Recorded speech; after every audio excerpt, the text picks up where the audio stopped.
What we'll be talking about is the answer to a question that's implicit in these two photographs up here.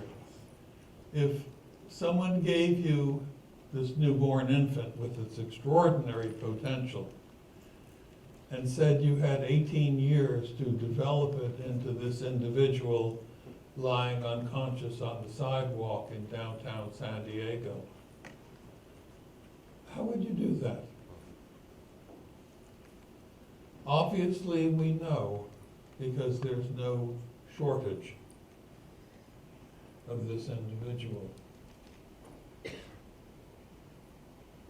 The ACE study was carried out over the course of 20-some years with over 17,000 individuals, very much like you and me. I'll describe them more precisely in a moment.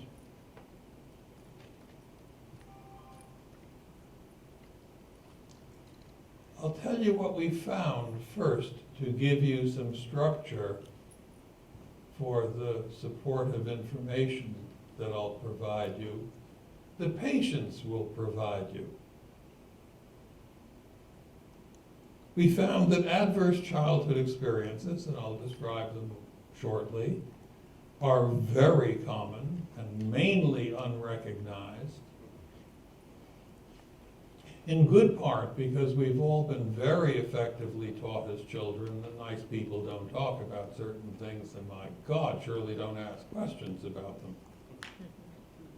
They turn out to be powerful predictors of adult social malfunction, emotional distress, health risks, disease, and premature death. And that combination of high prevalence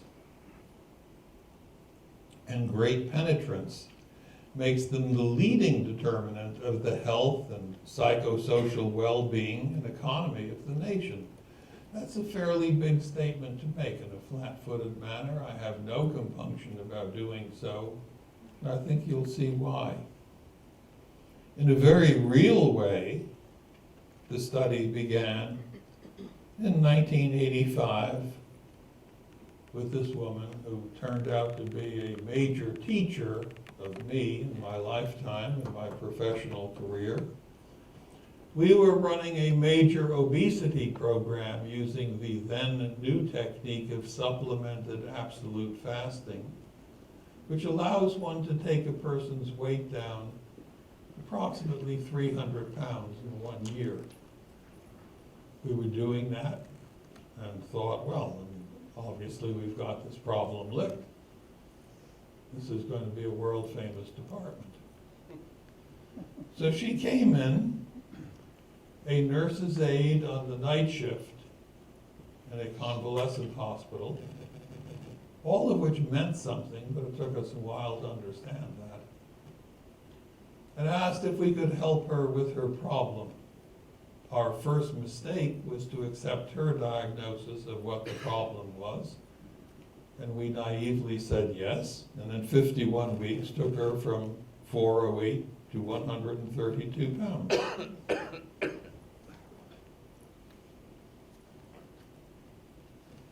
And ran into some very unexpected issues that led us ultimately to pose this question: which photo represents the patient's problem?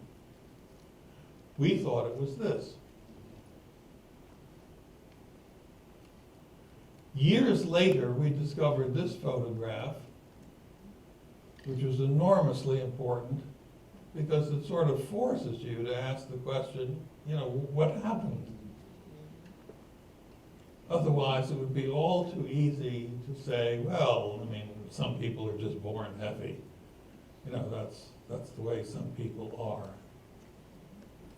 etc. In understanding obesity, probably the most productive first question is, how old were you when you first began putting on weight? Because whatever you want to postulate as the explanation obviously had to be then or before, and it markedly narrows the field of exploration. So here's her weight curve, looks sort of like an Olympic ski jump, coming down from 408 to 132. She stays there a few weeks. And then, in one 3-week period, does something I had not conceived as physiologically possible. She regains 37 pounds in 3 weeks. And I remember asking her, what's going on? And she said, I think I'm sleep eating. What do you mean? Well, when I was a kid, I used to be a sleepwalker. I haven't done that for years, but I live alone, and when I go to bed at night, everything is clean and put away. I wake up in the morning, boxes and cans are open, pots and dishes are dirty, somebody's obviously been cooking and eating there. I'm the only person there. I have no recollection of any of this, but I guess that's what's happening. Okay, I never heard of it before at that point, but it has a certain force of logic to it. But why now? I don't know. But what do you think? I don't know. But why do you think it's now, not 5 years from now or 2 years ago? Why? I don't know. Yeah, you said that. And on the third pass, she stumbled and said, well, actually, there was this man at work. He was a much older man, you understand. He was married. And he said to me, hey, Patty, you look pretty good. You lost all that weight. How about you and me making it every week? And that was the day the sleep eating began. And I remember thinking, well, that's a pretty clumsy proposition, but I mean, this is 1986, it is Southern California, it's kind of an extreme response. Why the extreme response? And pursuing that in a couple of minutes led to her telling me that from age 11, when she first began putting on weight, to about age 21, her grandfather had been having vaginal intercourse with her. And that was what coincided with the weight gain and what triggered the major response on her part in terms of the sleep eating. And she quickly regained all of the weight, and in less time than it had taken to lose the weight, she was back safely over 400 pounds and disappeared for 12 years.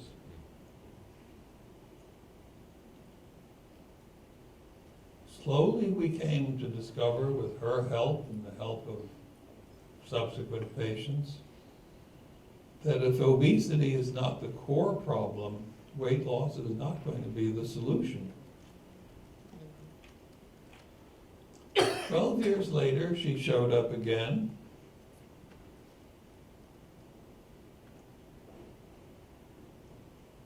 And unwisely decided to have bariatric surgery.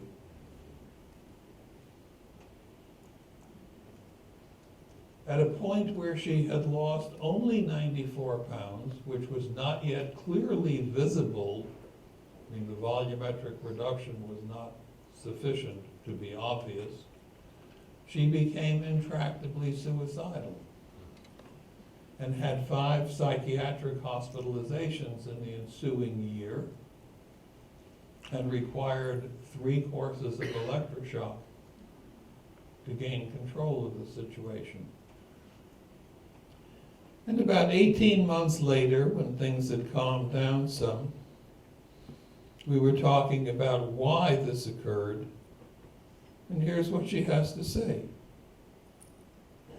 I wasn't really handling the weight loss too well. I mean, it came up too quick, and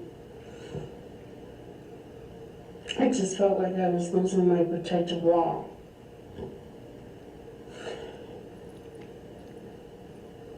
It was like, you were right, there was no going back. I wasn't able to use food as my way to get fat again, to have my solution back. It's like I had lost my solution, and I was having a hard time trying to find other solutions to deal with the underlying issues of obesity versus just using the obesity as my wall. So what we had perceived as the problem, she is describing as her solution to problems that we knew nothing about. I remember thinking, well, this is the second incest case I've seen in then 23 years of practice. You know, a hideously naive view, but it was the one I had.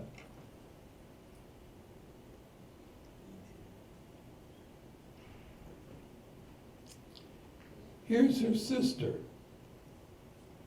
Her sister is also over 400 pounds. And it would be the easiest mistake to make. Well, I mean, 2 women over 400 pounds in the same family? Come on, it must be genetic. It runs in the family. But the interesting thing about that family was that everybody spoke English. That is to say, speaking English ran in the family. Yeah, right. And we don't jump to the conclusion that therefore speaking English must be genetic. What's the heaviest you've ever been in your life? In excess of 400. So the same as your sister Patty? Yes. Uh-huh. And how and why did you get so fat? Well, I was abused sexually by my uncle. And once again, I used food as a comfort. I didn't have much of a childhood because I started working when I was 13. Then I got married at 17 to get away. How old were you when your parents got divorced? I recall I was 9. Did you ever see your father again? No. How do you think being abandoned by him affected you in the rest of your life? It affected me a lot, especially with the growing up years, because there was father-daughter dances and dinners, and I'd have to take an uncle, and things like this. Everybody else would talk about their fathers, and mine wasn't around, and it was devastating when my mom and dad broke up. I remember very distinctly. And slowly we came to see that the coincidence of childhood onset obesity with parental loss through divorce was very common, but totally untouched. Here's a man's view of things. This man became obese as a child after his parents divorced, and he had to live with his violent alcoholic grandfather so that his mother could work and earn a living for them. And he vividly recalls eating for solace, as in our phrase, comfort food. And as he grew obese, he discovered that obesity offered advantages. We know that in some way. I mean, we use the expression throwing your weight around, do we not? Listen to what he has to say.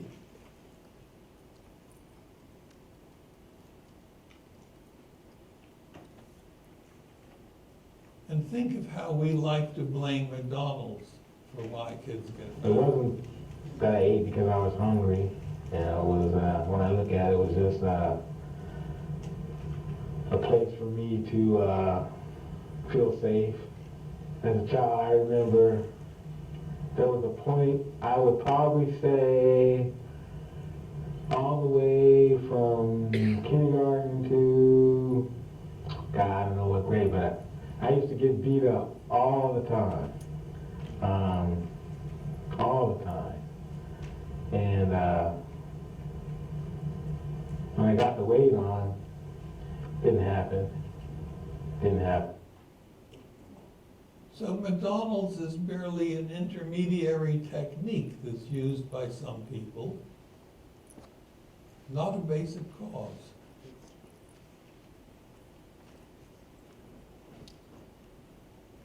She's an interesting woman. extensively molested as a kid. I had difficulty accepting all of this initially. And I remember calling the sheriff in the little town where she grew up in Mississippi to ask if this story were true. And he said, "Oh yeah, Doc, what she's telling you is all true. That all happened." Gradually, I came to believe these stories of childhood sexual abuse and recognized that people simply did not want to deal with accepting the reality of something so uncomfortable. Well, she ate to feel better, and then realized that obesity reduced sexual attention. Again, the key point is that what we would perceive as the problem, she was perceiving as the solution to problems that we know nothing about. And there's an analogy to house fires here. In a house fire, the most obvious manifestation is the smoke billowing out. And we can just be thankful that fire departments understand that the thing to treat is not the smoke billowing out, but the piece that you don't see, the fire inside.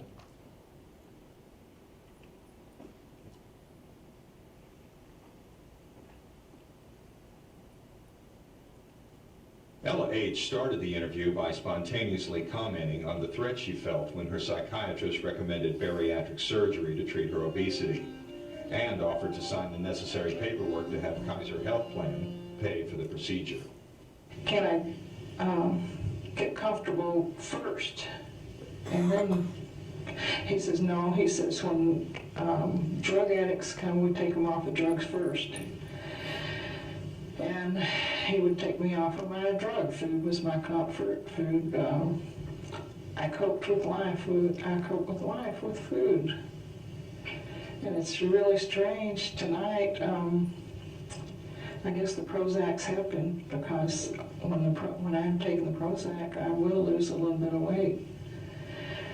And I just feel that he was taking away my safety. And so I decided not to even bring the paper to the doctor and have it done, because I'm not ready, I don't think, to get the weight off and know that I can't gain it back and can't be safe again. Kind of interesting stuff. Slowly, we came to realize that our job was not to teach people how to eat right. That's what you do when you don't know what to do. You want to get somebody out of the office, send them to a dietitian. Yeah, right. We came to realize that our job was to help people discover what they knew at some deep unconscious level about underlying causality and bring that up into consciousness. This is an interesting lady now. Again, extensively molested as a kid. No one ever recognized that, of course. She ate to feel better. Then, whoops. Let me move ahead here. She ate to feel better, but then stopped and found that smoking was even better in giving relief. And she became a 3-pack-a-day smoker. Smoking nicotine has been known for about a century to have potent anti-anxiety activity within 15 or 20 seconds of inhalation. The risks are major, 15 or 20 years out. But if the problem is now, 15 or 20 seconds is what you pay attention to. And so she remained slender, got married, and at age 35, her husband convinced her that she needed to stop smoking for her health. she did, and suddenly was flooded with male sexual attention, which she had no ability to deal with and was very frightened by. And she explained to me that when you smoke 3 packs a day, there's a cloud around you that keeps people at a certain distance. She became very anxious with this, ate to reduce her anxiety since she was no longer smoking, and gained to 310 pounds. Whereupon she went into acute respiratory failure and had to be on oxygen 24 hours a day, basically the rest of her life. Some years later, she came into the weight program, weighing 310 pounds on 24-hour-a-day oxygen. We, still in the very early stages of understanding what we were really doing, took her down to 150 pounds. She no longer needed the oxygen. My God, isn't that wonderful what we've done for this woman? But the male sexual attention returned, and she consciously made the decision to eat her way back to over 300 pounds and accept the fact that she's going to be on 24-hour-a-day oxygen the rest of her life. Listen to what she has to say, because it's an extraordinary statement.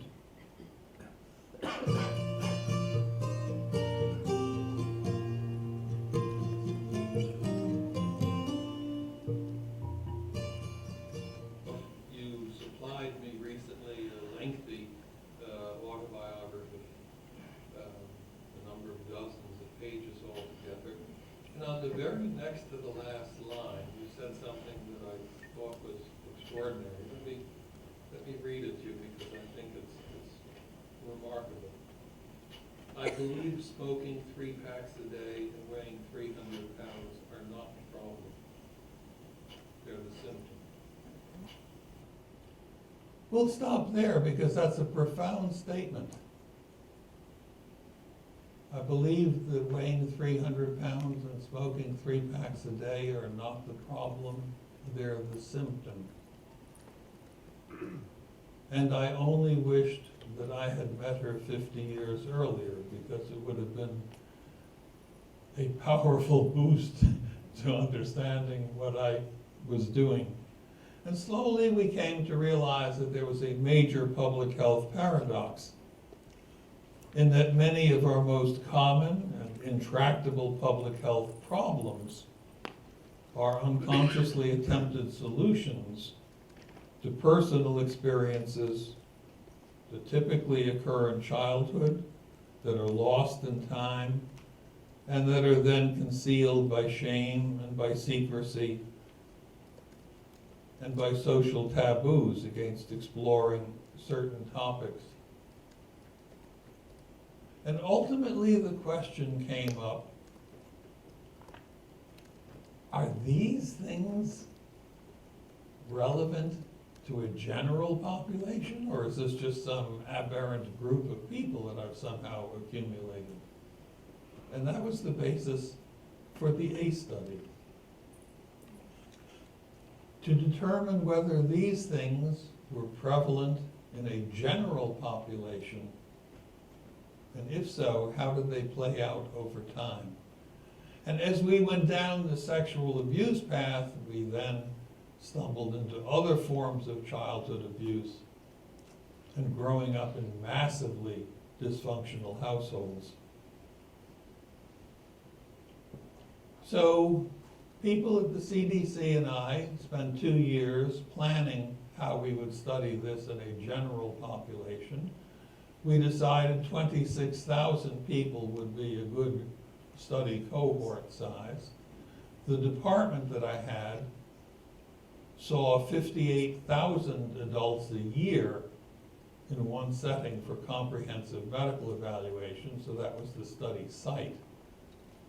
They were a general population, had nothing in particular to do with obesity or anything else. They were pretty much like you and me. First thing that happened when we submitted the ACE study protocol to the Institutional Review Board was that otherwise sensible people on the IRB told us, you can't use that questionnaire. You're going to cause patients to decompensate, maybe even make people suicidal. We spent 9 months debating that before we finally got agreement. Here's the structure of the ACE study. The dark blue box in the center represents the comprehensive medical evaluation process. We selected 26,000 consecutive adults coming through and asked them if they would help us learn more about how childhood experiences might affect adult health. 17,337 agreed to help us. Average age was 57, almost exactly half women, half men. 80% white, including Hispanic, 10% black, 10% Asian, 74% had been to college. Essentially you and me.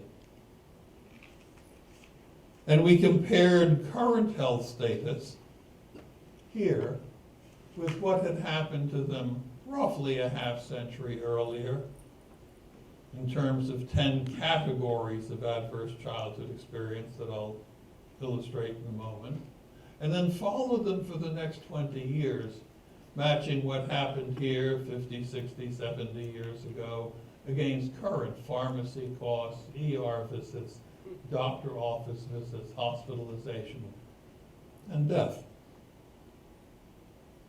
What we learned was rather striking. The 10 categories that we studied were these.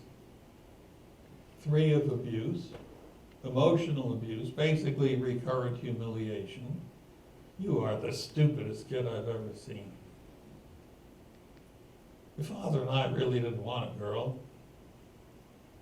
Or someone told me recently his father used to line the kids up and tell them, you kids ought to just be taken outside and shot. That was acknowledged by 11% of you and me. Major physical abuse, I'm not talking about spanking, I'm talking serious beating with fist sticks and other objects, 28%. Contact sexual abuse, not somebody flashing a kid. Contact sexual abuse acknowledged by 28% of the women, 16% of the men, 22% average for the group. Major emotional neglect, 15%. Major physical neglect, 10%. Growing up with an alcoholic or a drug user in the home, 27%.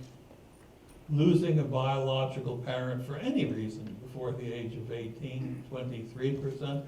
That was interesting, because it became obvious that the most benign way of losing a parent was by death, unless that death was suicide, because death at least offered the possibility of a protective mythology.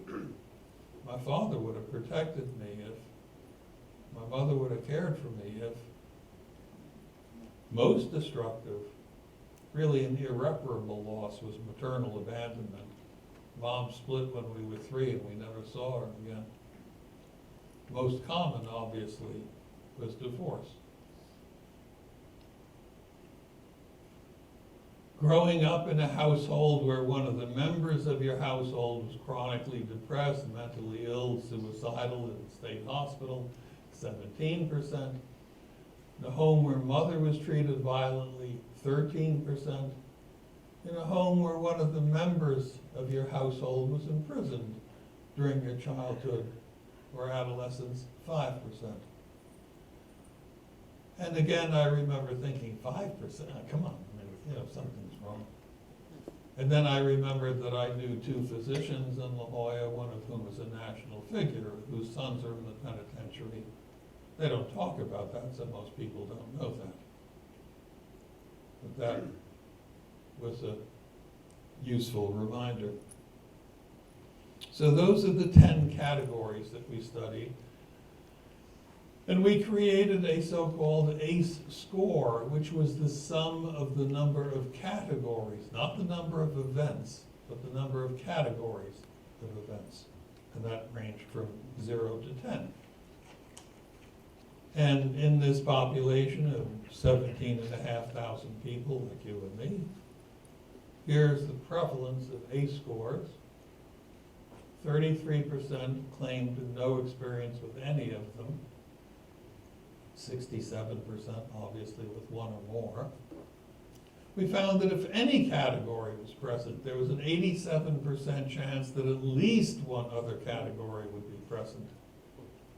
In other words, you don't grow up in a house where your brother's in prison, but everything else was fine.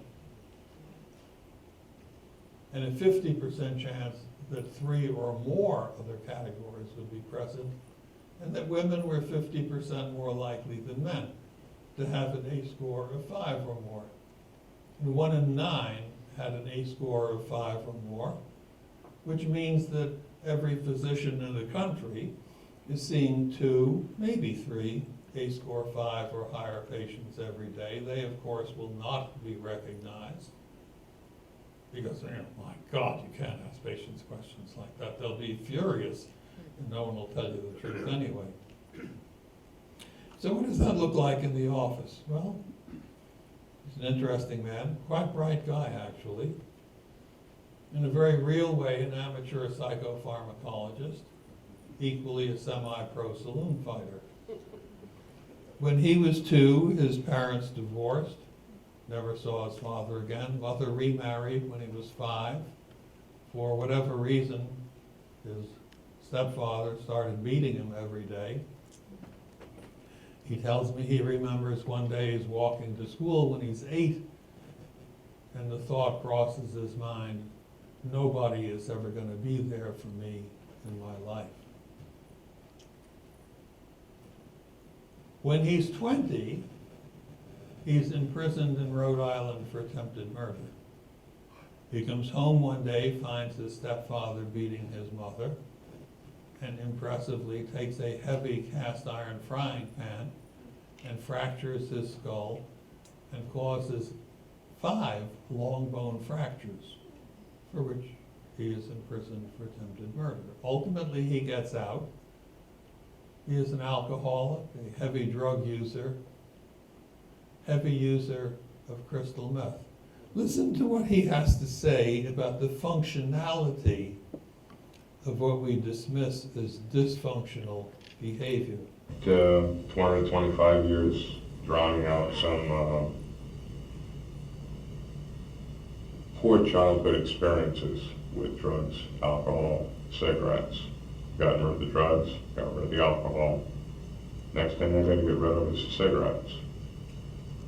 And I had no idea that the nicotine played such an important part in keeping that door closed. And keeping the door closed to The memories that I've blocked out with all these years with the alcohol and the drugs. So you see what's happening to you now as related to what happened to you decades ago. Yep. I found a way to block the emotions and the memories. With Drugs, alcohol, cigarettes. We'll go back to the cigarettes again for a moment. Nicotine has also been known for centuries, actually the American Indians figured this out, as having anger suppressant activity. I mean, it was tobacco leaves that they burned in their ceremonial peace pipe, not moss or oak leaves. Talking about street drugs, heavy user of crystal meth. Everybody knows the evils of crystal meth. Interestingly, most people don't know that methamphetamine was the first successful prescription antidepressant introduced for sale in the United States in 1940 by Burroughs Wellcome and Company, and held that position roughly for the next 15 years. But isn't it dangerous? Well, if you don't understand dosage, pretty much any medication is dangerous. If you take 30 aspirins instead of 2, you've taken a suicidal dose. If you decide to double your digitalis dose to make it work better, you'll be dead in about 10 days. So it's worth keeping that in mind. And in terms of alcohol, sit down, have a drink, relax. Some people need a great deal of relaxing.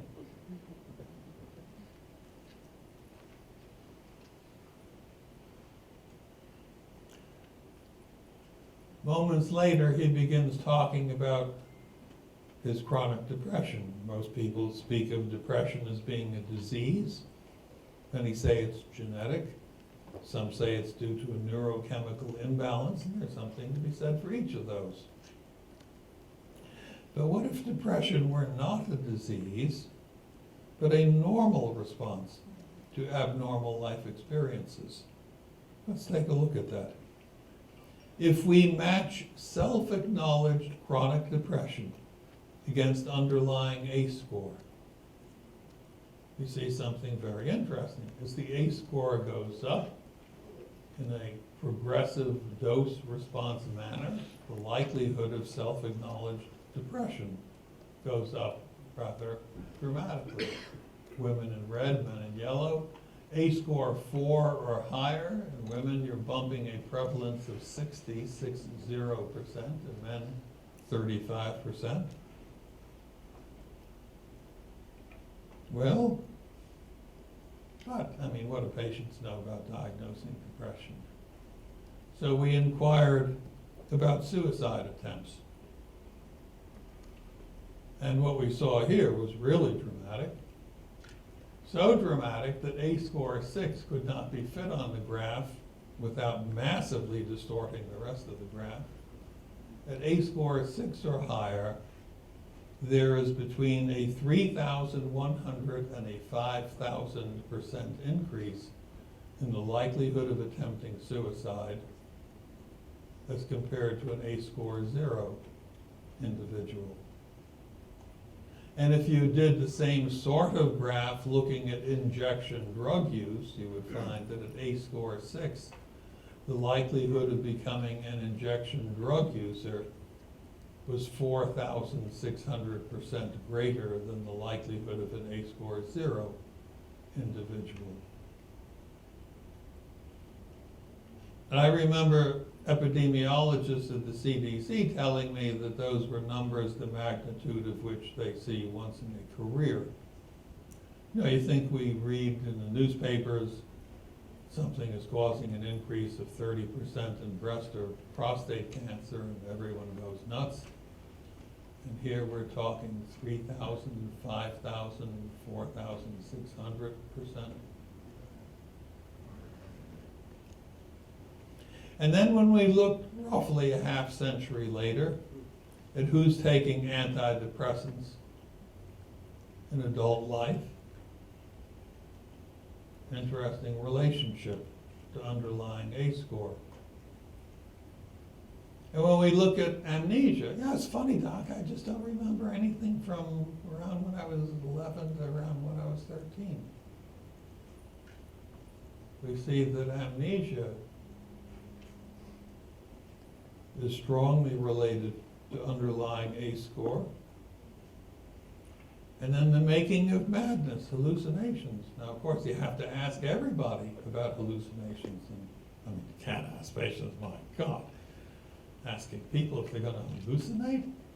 But when you do, with 17,500 people, what you see is rather interesting. That as the ACE score rises, the likelihood of hallucinatory activity rises markedly. And because we figured that some people would try to get rid of this by saying, well, ACE score that high, people are going to be drinking or using street drugs, and that's why they're hallucinating. So we corrected for alcohol and street drugs with the pale lines, and you see more or less the same relationship. And when we looked at prescriptions for antipsychotic medications at average age 57, you see again a clear relationship to underlying ACE score.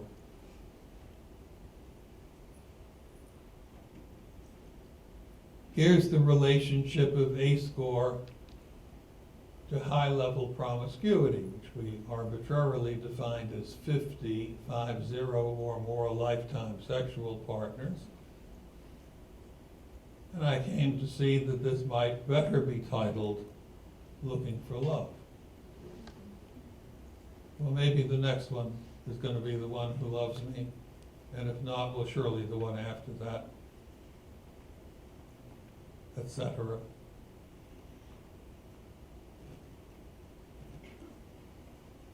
We looked at the relationship to unintended pregnancy and elective abortion.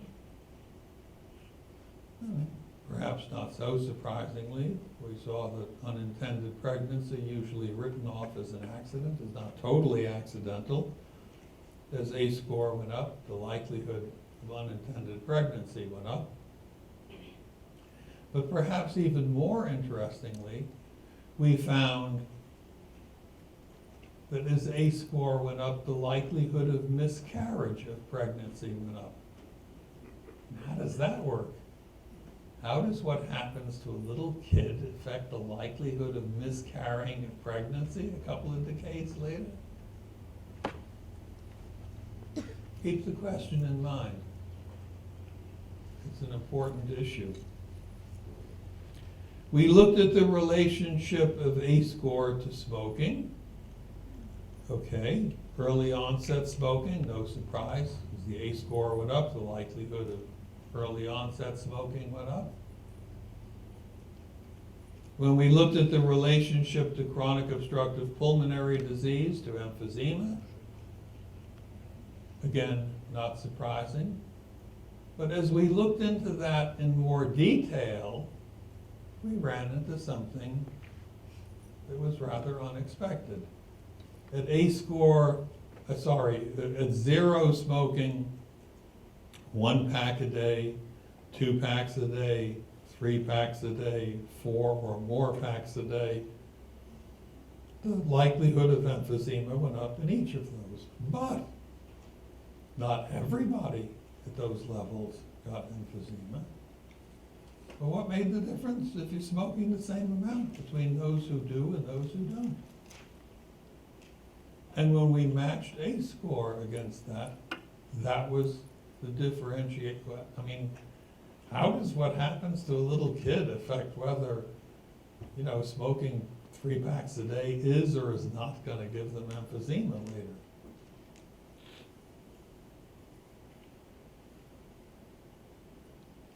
We looked at heart disease.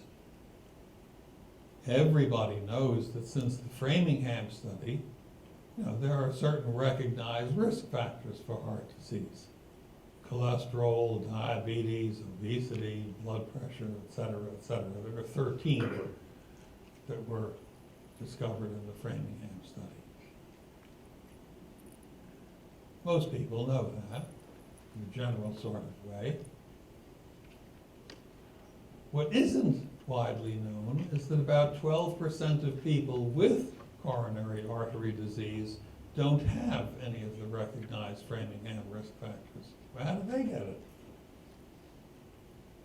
And when we looked at AHSRA, we saw there was a distinct relationship. I mean, how does that work? Well, in recent years, it has become obvious, become known, was not obvious, was total surprise. It's become known that chronic major unrelieved stress causes hyperstimulation of certain areas of the brain, causing the release of pro-inflammatory chemicals, sometimes called pro-inflammatory cytokines. And these pro-inflammatory chemicals cause inflammatory changes of the linings of blood vessels. In the very smallest blood vessels, microscopic vessels, it causes the blood vessel to shut down and convert to scar tissue that piece of organ it had been supplying blood to previously. And our first patient, Patty, died at age 42 of primary pulmonary fibrosis. Her lungs had turned to scar tissue. She never smoked. And in recent years, it's become discovered that a certain portion of cases of primary pulmonary fibrosis are causally related to this issue of pro-inflammatory chemicals being released, causing blood vessels to shut down totally. In larger blood vessels, the inflammatory changes of the lining have a magnetic effect on attracting cholesterol deposition as it flows by in blood.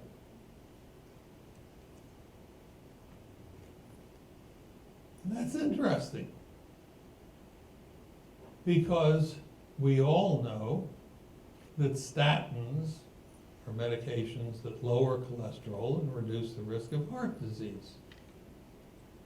And for years, it was accepted that the way they reduce the risk of heart disease is by lowering cholesterol levels. And that's true. They do lower cholesterol levels, and they do reduce the risk of heart disease. But in recent years, again, it's been discovered that the major effect of statins is not by lowering cholesterol. They do that. The major effect is an anti-inflammatory effect. And that is so potent that statins have begun to be used for conditions totally unrelated to heart disease, such as influenza pneumonia, which can be a very severe infection due to the profound inflammatory changes it causes in lung. So this is really interesting to see the various manifestations of all of this. So relationship to lung disease, to heart disease. What about cancer? Well, this is an interesting woman. You know, very nicely dressed, intelligent, has a significant position in a major university. I mean, she's doing so well, for God's sake. What are you going to bother her with these ugly questions of yours? Listen to what she has to say. Can you tell just by looking at me that I was an abused child? Can you tell that I was sexually abused routinely, that I was neglected, starved, beaten? Probably not. You would have to ask in order to find out, and that's not the sort of thing that people typically ask about. The downside of having this kind of childhood is that it translates into health problems in adulthood. At least in my situation, it seems to have done. I'm now recovering from my third battle with cancer. Not the same cancer, 3 different kinds of cancer. I've had chronic pelvic pain, migraines, the whole laundry list of medical complaints, all of those sorts of things that are very difficult for physicians to figure out. Growing up that way instills a constant fear, a constant state of turmoil that's just under the surface of a veneer that's fairly thin. Little things become scary in an atmosphere like that, and once you've internalized all of that, it's very difficult to let go of it. She is firmly convinced that the 3 different cancers that she has had are somehow caused by the long incest history that her father imposed on her. 25 years ago, I'd have dismissed that as just craziness. The causality, however, has been discovered in recent years. And we all know pieces of it already. We all know that if you get an organ transplant, that you will need to be on lifetime immunosuppression so you don't reject the organ.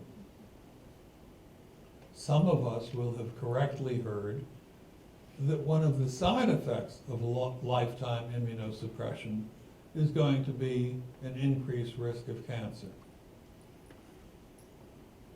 That's because we're all forming small amounts of cancer cells every day from various organs in our bodies, and our immune systems recognize them and destroy them. And we never know the difference. So getting cancer means one of two things. Either something has markedly increased the rate of production of malignant cells beyond what our immune system can deal with, or something has suppressed our immune function so that it can't handle even the very low level of normal production of cancer cells that goes on every day. And again, in recent years, it's been discovered that one of the other effects of chronic major unrelieved stress is hyperstimulation of certain areas of the brain that causes suppression of immune system function. Here's an extreme example of that. This is an extraordinary autobiography. You can find it on Amazon in paperback for $12. I frankly had never seen or conceived that anyone would write an autobiography with this degree of openness. This is a woman whose father had vaginal intercourse with her as a little girl for many years, but also used to bring her into saloons and sell her to strangers for sex. Somehow, she did not commit suicide. She did not become a mass murderer. Somehow, she graduated from high school and got into college and graduated from college and went to law school and graduated from law school and ultimately became a United States federal judge. I mean, that's a big deal. It would be very easy to say, well, isn't it wonderful that somebody with such a hideous childhood and history has been so resilient? Which illustrates the weakness of our concept of resilience, which is basically determined by economic success, social acceptance, academic success. No one ever builds in biomedical issues. A woman named Emmy Werner, who's one of the major researchers on resilience in this country, on the bottom of page 67 of her book, says how surprised they were in studying the most resilient people they had to discover they had a remarkably high level of biomedical disease. This woman, Judge Bullock, has had 5 different kinds of cancer. In 50 years, I have never seen nor heard of a patient with 5 different kinds of cancer. In addition, she has lupus, and in addition, she has multiple sclerosis. Those 2 are autoimmune diseases. We studied 23 different autoimmune diseases, rheumatoid arthritis, scleroderma, etc., and found a clear relationship of underlying ACE score in a dose-response manner to 16 of those 23 autoimmune diseases.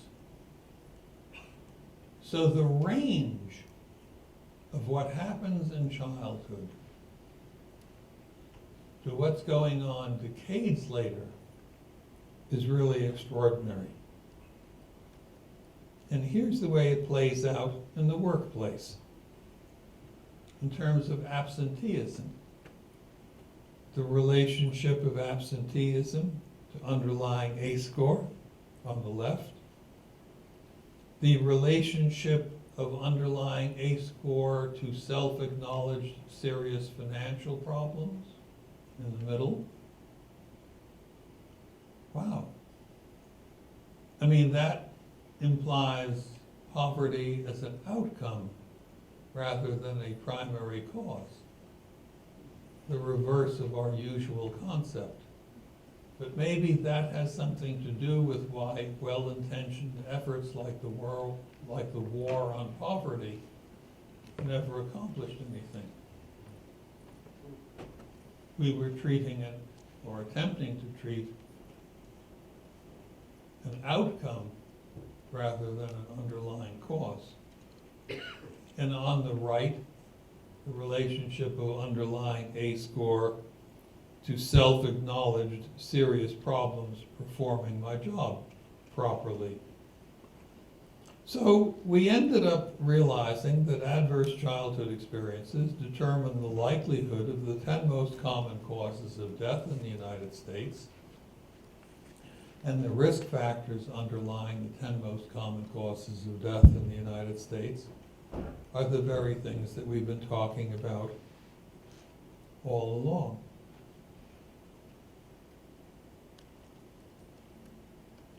With an ACE score of 4 or more, the majority of adults either have multiple risk factors for these diseases, or have the diseases themselves, or have died already. And when we looked at that last point more carefully, we found that at ACE score 6 or higher, there was a 19.7 year, basically 20-year shortening of life expectancy. So we saw that many chronic diseases of adults are determined decades earlier in childhood, not by childhood diseases, as was the case 3/4 of a century ago, but by life experiences now. Who has seen somebody who's died of polio? Who has seen someone in this country who's died of diphtheria, etc.? Those are gone. Rheumatic fever, come on, nobody has that anymore. Things have changed in terms of causality, radically so.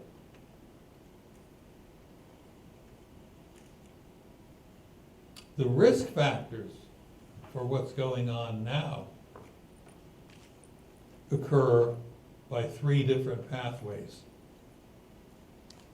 First is by the various coping mechanisms that we put into play to gain relief: smoking, overeating, physical inactivity, alcoholism, street drug use, promiscuity. Those all help in the short term. They may be very damaging in the long term, but no one does them to gain the long-term damage. It's to gain the short-term relief. Second pathway is by the complex effects of major unrelieved stress on key central nervous system functions that affect body processes like inflammation and immune response. And then there's a third category, epigenetics. Epigenetics barely existed as a word in the early 90s when we were planning the ACE study. The field has grown explosively. It refers to changes that are different from mutation. Mutation is a structural change in a gene. An epigenetic change is essentially like putting an on-off switch on the gene without changing its structure. You'll be hearing a lot more about epigenetic changes in upcoming years. So we ended up realizing that we had collected evidence showing that adverse childhood experiences are the main cause of health risk behaviors and hence of disease and disability and premature death and healthcare costs. But ultimately the question keeps coming, why are these things so damnably difficult to deal with? I mean, why don't kids just get over it? These are 2 PET scans of the brains of 3-year-old boys. PET scan is a very sophisticated kind of X-ray showing biochemical activity in color superimposed on anatomic structure. Little boy on the left is an ordinary American kid. Little boy on the right is a 3-year-old boy taken from a Romanian orphanage about 15 years ago. You may recall that Romanian orphanages were noted for the extraordinary levels of neglect they imposed on the inmates. The inmates were fed, but that was about it. They were essentially kept in cages the rest of the time. And what you see on the right is large areas of brain where there is no color, where there is no biochemical activity going on. And I don't think it's going to tax anyone's imagination too much to think that at age 3, when brain is being formed, that lack of biochemical activity is going to affect the kind of brain that's being formed. In other words, we're looking at the translation of life experience into neuroanatomy. So I'll summarize what we've said thus far in this way, that there's this very large base of adverse childhood experiences, which are overwhelmingly unrecognized, that we understand now they produce disruptions in brain development early in life, and that ends up producing kids who have major problems with social interaction, or maybe the weepy kid, or the one who has trouble learning in school. And by the time they become teenagers, they have enough freedom to try to do something to feel better. Eating helps, and alcohol helps, and sex helps, and tobacco helps. Buying antidepressants on the street help.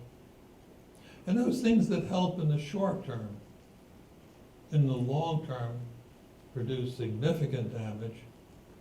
A lot of people die early. And because of the duration of time involved, typically the sequences are not understood as being related to each other, if indeed they're recognized as being present at all. So how do we use this information?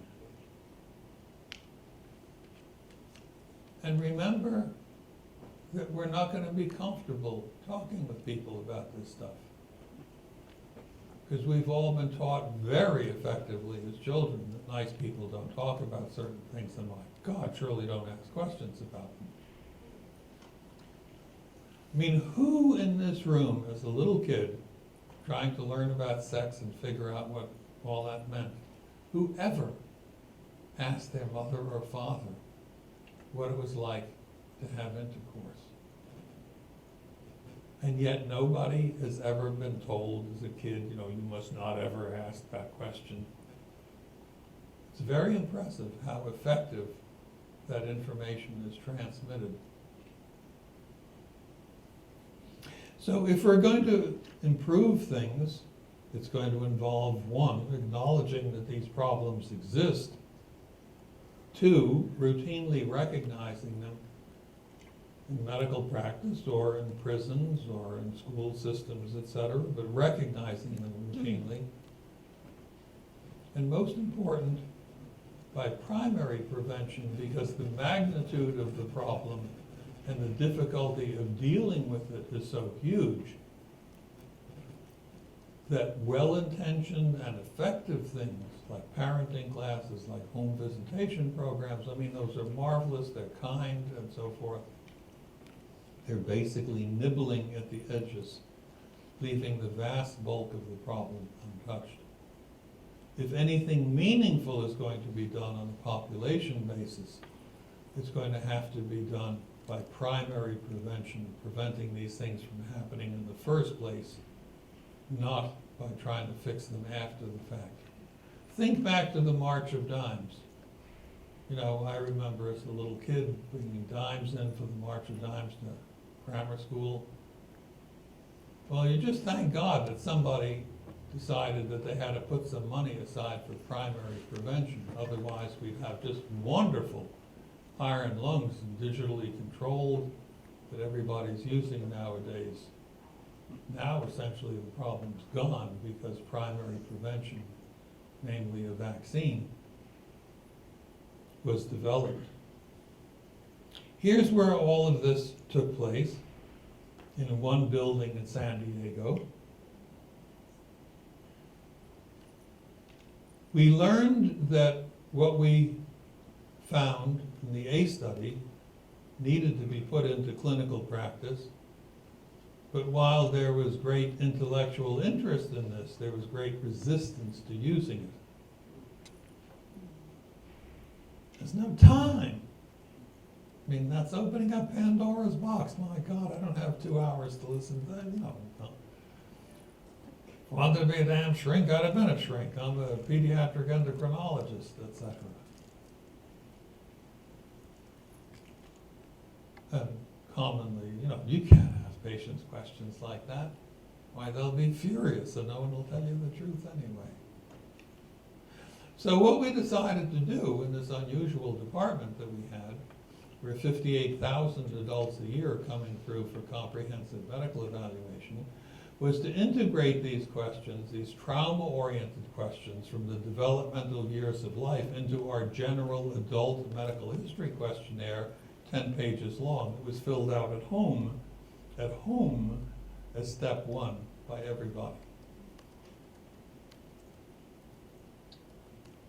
So everybody gets this big questionnaire in a nice envelope with a cover letter, etc., fills it out, and as step one, when they come in for visit one, we feed it into a digital scanner that sucks up all of the yes answers, gives us a nice laser printout, a couple of pages long. Takes 2-3 minutes to look at this before you go into the exam room to meet the patient for the first time. And what we know about that person is really extraordinary. We also know where we need to go further and where we don't need to bother going at all. And the most common pattern that the examiners used with this information was to say to a patient, I see on the questionnaire that, can you tell me how that's affected you later in your life? And they listened, period. And it all went smoothly. Well, actually, the first thing that happened when I announced to the staff that we were doing this was I had 30 examiners. The first thing that happened was the 2 quit to work elsewhere, but 28 stayed, and they became remarkably proficient at doing this. And it was they who worked out this excellent approach. A, to collect the information by an inert mechanism initially, a very extensive and comprehensive questionnaire filled out at home, not on some clipboard in the doctor's waiting room, filled out at home. And then I see on the questionnaire that, can you tell me how that's affected you later in your life? And we listened. And after we're doing this for a couple of years and everything's going smoothly, a friend of mine brings over a German mathematician from UCSD. This guy has a startup data mining company. And he tells me that he's willing to do as a gift a 130,000 patient study. I mean, there ain't many of them around. A 130,000 patient study to see whether the addition of these trauma-oriented questions has any measurable effect. 130,000 people is 2.5 years throughput for the department. He does that and demonstrates that this triggers a 35% reduction in doctor office visits in the year subsequent compared to the year before for those 130,000 people, and an 11% reduction in emergency room visits. By contrast, as a control, we had a much smaller study from years earlier where we were doing the same history except for the trauma-oriented questions, same physical exams, same laboratory studies, and that led to an 11% reduction in outpatient visits in the next year. We were very pleased with that, and we assumed that due to more comprehensive medical evaluation, more efficient entry of people into complex medical care systems, etc. But the 35% reduction. Now, at that time, the outpatient budget in Kaiser Permanente for Southern California, LA and San Diego, was $6.5 billion a year. 35% of $6.5 billion might even interest people in Congress. It has gone nowhere so far. So the resistance to using this information is massive, and it's important to understand that.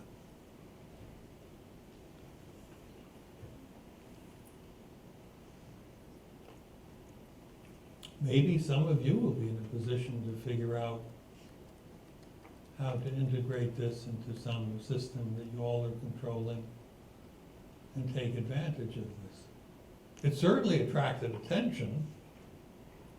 A couple of years ago, there was a legislator in the Vermont legislature who was also an obstetrician gynecologist, and he invited me to an off-site meeting of the Vermont legislature.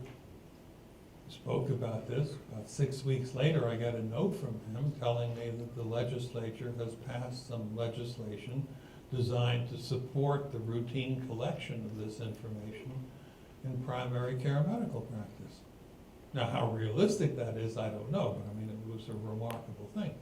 Since then, 20 states, recently California being one, have passed similar legislation designed in various ways to support the routine collection of this information in medical practice. What that will do long-term is yet to be determined, but the interest is certainly there.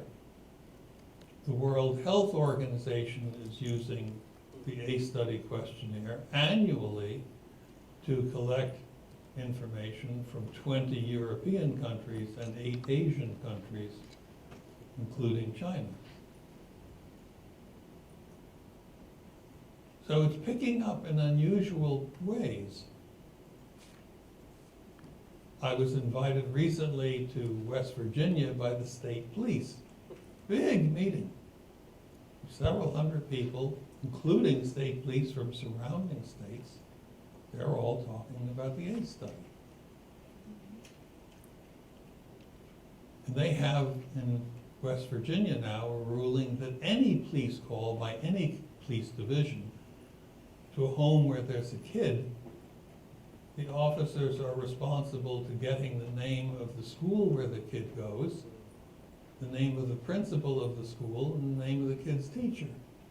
And they then send a nice letter to the principal and the teacher, informing them that the kid's been in a very stressful circumstance recently, and please keep that in mind if there are any behavioral problems. In medical circles, barely beginning. There's a poverty clinic in San Francisco, a very impressive pediatrician Nadine Burke-Harris running it. She is using this throughout the clinic routinely. It was written about in an issue of the New Yorker a couple of years ago. Where is it going other than that? Well, school systems, grammar schools and high schools, in a number of places around the country, have really picked up on this. But in medical settings thus far, mainly resistance or unawareness.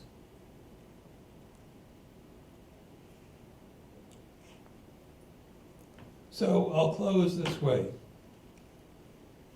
That what we discovered was that routinely incorporating childhood life experiences as part of comprehensive medical evaluation of adults has been demonstrated to be affordable, acceptable to patients, and powerfully beneficial, that it's realistic to move from our current symptom-reactive mode of practice to start dealing with basic causes and thereby improve care while markedly reducing its costs, and that a trauma-oriented comprehensive medical history has been demonstrated to have major benefits and is proposed as the routine entry mechanism for all ongoing care, be it medical, psychological, or institutional.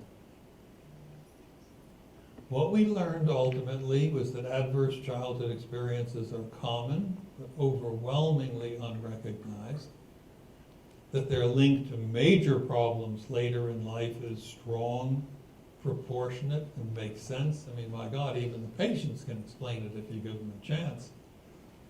And they are the nation's most basic public health problem, that it's comforting to mistake intermediary mechanism for basic causes. Well, the reason the kid's fat is that damn McDonald's opened up downtown, etc. That what presents as the problem may in fact be a patient's attempted solution, and that treating their solution may be threatening and cause flight from treatment, and that primary prevention is presently the only realistic population approach. And lastly, the change has been resisted by us in spite of enormous benefits. If you want more information about this, here are some sources. I understand we have time for discussion and questions, so it's your turn to talk to them.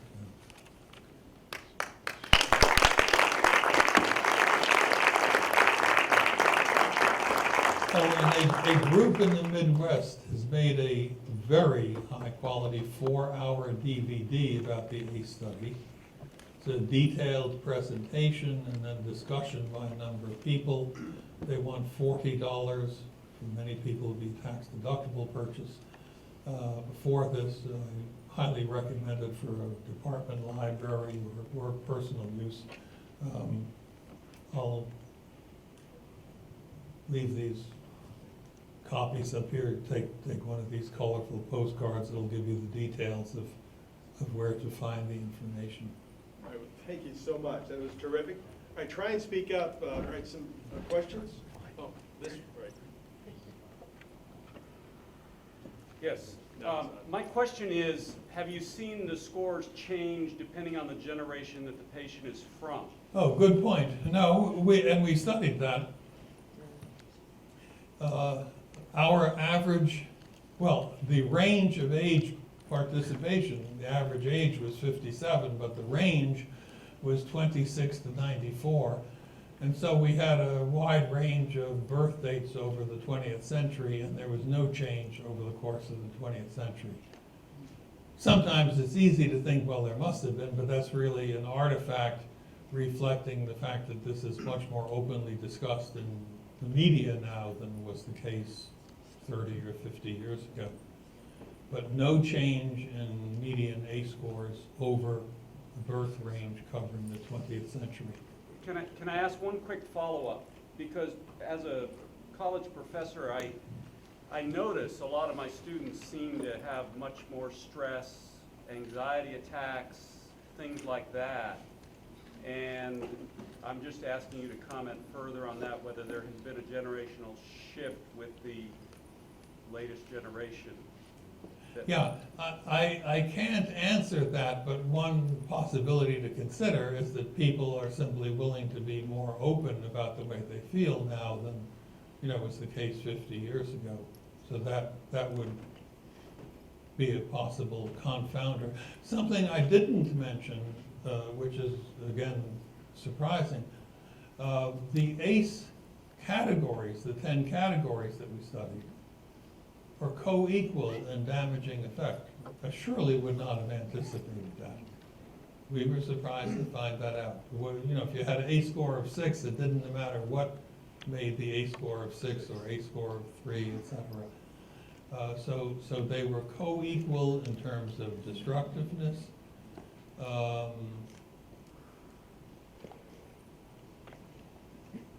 Question back, way in the back. Yeah, just could you elaborate on the 35% reduction in doctor's office visits? Yeah. I mean, Yes. does it imply just that people were going to the doctor as a last-ditch effort to know if anyone cared about them? Well, you raise a very good point, and many people hearing that have said to me, 35, how'd you do that? You sent everyone to therapy, right? No, we essentially sent nobody. Well, how'd you do that? We spent a lot of time thinking, how did we do that? And ultimately, I realized that the piece we had not thought about before, in terms of routinely asking by an inert mechanism initially, and then following that up, I see on the questionnaire can you tell me how that's affected you later in your life? And listening, the piece that took us a while to figure out was implicitly accepting. Big idea. And it occurred to me, well, that's kind of like a lay version of confession in the Catholic Church, which is an interesting process. I mean, it's been in use for 1,800 years, suggesting, well, maybe it meets some basic human need. And in that process, one person tells somebody who's important to them something deeply shameful about themselves, typically for the first time in their life, and comes out of that a couple of minutes later realizing that they're still accepted by this person. And with us, it was a nurse practitioner or a doctor that they were telling. Which raises the question, well, why do patients see doctors? The naive answer is, because they're sick. Well, sometimes that's true. A more perceptive answer was supplied by a Hungarian psychoanalyst named Michael Balint, who made the impressive observation, patients see doctors because of anxiety, doctors see patients because of disease, and therein lies the problem between the two.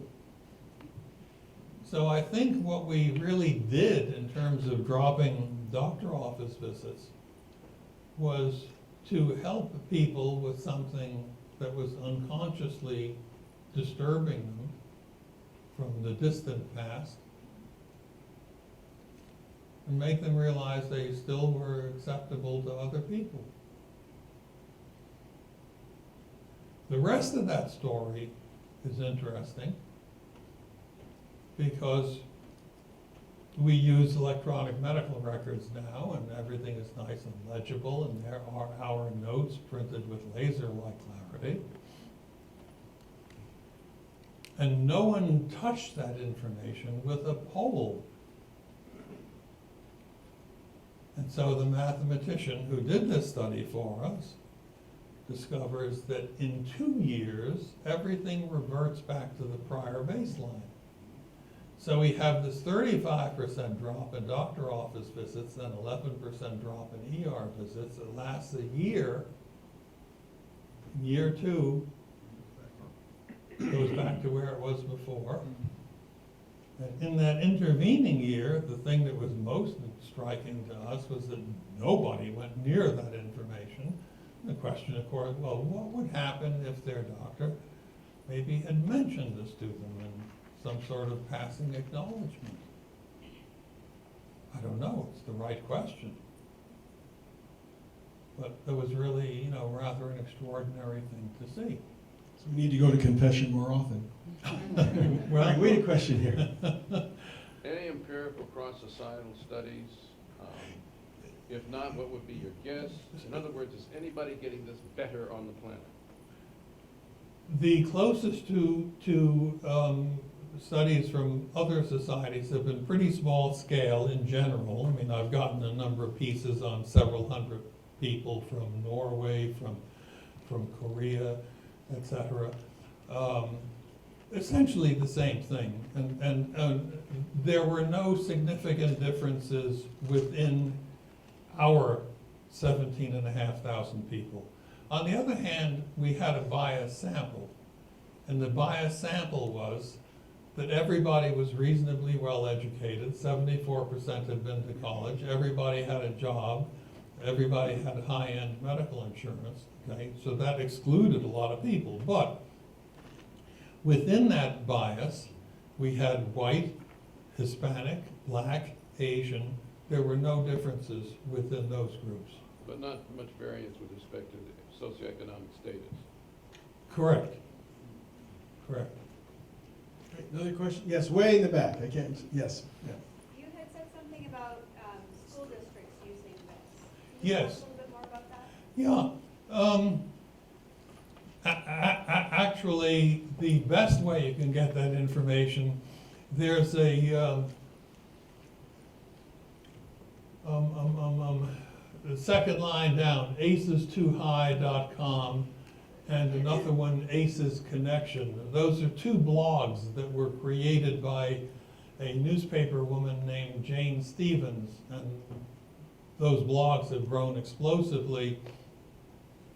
Take a look at them, and you know, if they look of interest, join them. It doesn't cost anything, and every day they'll send you some information about categories within that blog that might be of interest to you. There's a very well done documentary video titled Paper Tigers about a high school in Walla Walla, Washington, Lincoln High. It's a school for kids that were kicked out of the school system.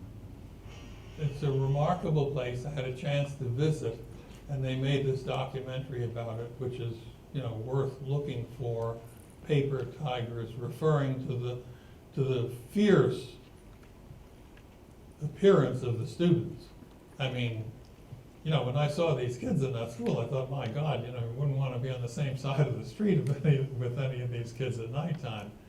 And then while I'm sitting waiting in the nurse's waiting room to speak with the principal, there are some really fierce looking kids in there, and they start talking with me. They were the ones that opened the conversation, and they start telling me how grateful they are to the school for having helped them and understanding them. And I remember 10 minutes later, I'm thinking, wow, I mean, this is really extraordinary that these fierce looking creatures, you know, that I wouldn't want to be near on the street at nighttime, are really gentle, kind people. It was a very interesting experience for me. There's a school in San Diego called, I believe it's Cherokee Point, a grammar school. If you go to the blogs and look up the name Dana Brown, D-A-N-A Brown, she would be a good person to contact about what's going on in the schools.